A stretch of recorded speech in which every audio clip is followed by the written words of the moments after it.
Hey guys, and welcome back to my channel. In today's video, I'm going to be sharing with you my 3 favorite sociological concepts slash like genres kind of things. So let's get into it. I hope this will be interesting for you. So my first favorite sociological concept is called bread and circus. Now, you might have heard of this, you probably studied this a little bit in sociology A-level. Although this isn't like a strictly Marxist idea, it fits very well with the ideals and the narrative of Marxist theory. But basically, bread and circus says that if we are given bread and circus, so bread as in food and circus as in entertainment, then we will be happy to do whatever the bourgeoisie and capitalism are saying. Essentially, this distracts people from political action, political activity, so that we won't overthrow the status quo.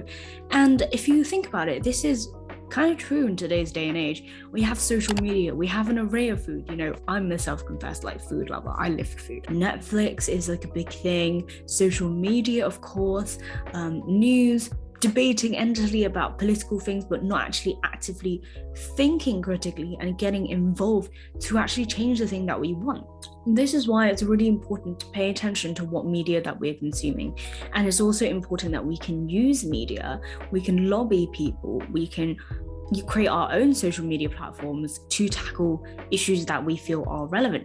But bear in mind that this is not all that is needed for change. We need to start from the bottom up. We need to spread the word with our immediate family. Now, my second favorite concept is the Panopticon / surveillance society. So the Panopticon is a concept that was first coined by Jeremy Bentham in the 18th century, and it was a type of institutional building, and it was adopted as a model for prisons. Because if you see the Panopticon, here's a cross section here, all the inmates face inward to the courtyard, and in the middle there is a really bright guard tower with light shining around. So you can imagine when a light is being shined into your eyes, you can't really see, right?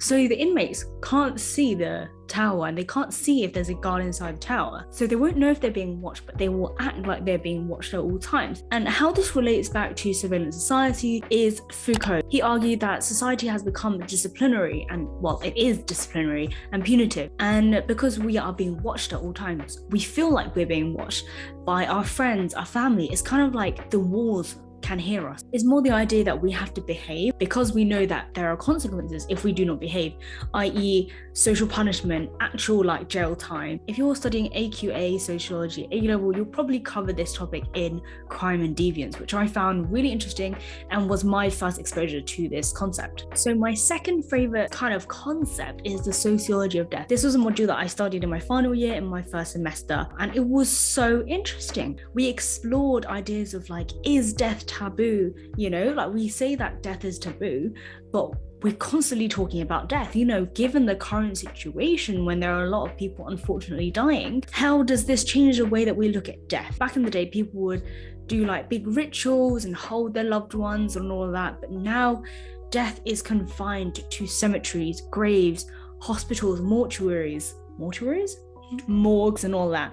So we separate the living and the dead. In our mind, living and dying are such different concepts that we don't even think about it. We don't think about dying at all. Do you think death is a taboo? I'd like to hear from you in the comments. I think it would be a really interesting discussion. Don't know about you, but I'm a huge fan of true crime, and in a lot of them, unfortunately, people are murdered. So, you know, maybe death is more of an obsession rather than a taboo. So this was just a quick run through my favorite concepts in sociology. What are your favorite concepts and theories? Let me know in the comments, and I will see you in my next video. Bye.